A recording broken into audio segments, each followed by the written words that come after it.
এই বিচার নিশ্চিত করার জন্য যা যা করা প্রয়োজন সেটা সরকারের পক্ষ থেকে করা হবে।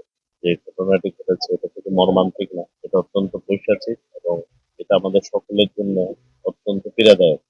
আমাদের মাননীয় প্রধানমন্ত্রী জনাব তারেক রহমান এবং যিনি আবার আমাদের জিয়া রহমান ফাউন্ডেশনেরও সভাপতি, যেখানে আমি পরিচয় পাই। উনি সভাপতি এবং সহসভাপতি মহোদয়, উনি আমাদের মাননীয় প্রধানমন্ত্রী সভাপতি জাতীয় নেতৃত্ব তুলে ধরেছেন। পবিত্র রমজানে এভাবেই আপন হয়ে উঠুক সবাই ইসপির আপন করা স্বাদে। ইসপি আপন করা স্বাদ। ওনারা এটা নিয়ে খুবই ব্যথিত এবং ওনারা আমাকে বলেছেন যে আমাদের ব্যক্তিগতভাবে এসে দেখা করে ওনাদের পক্ষ থেকে সহমর্মিতা জানায় এবং এই বিচার নিশ্চিত করার জন্য যা যা করা প্রয়োজন সেটা সরকারের পক্ষ থেকে করা হবে।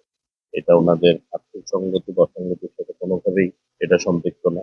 এটা আমাদের দায়িত্ব এই ধরনের অপরাধীকে দৃষ্টান্তমূলক শাস্তির আওতায় আনা এবং এই ধরনের ঘটনা যেন কেউ পুনরাবৃত্তি করতে সাহস না করে সেই ব্যবস্থাটা আমরা নেওয়ার চেষ্টা করব।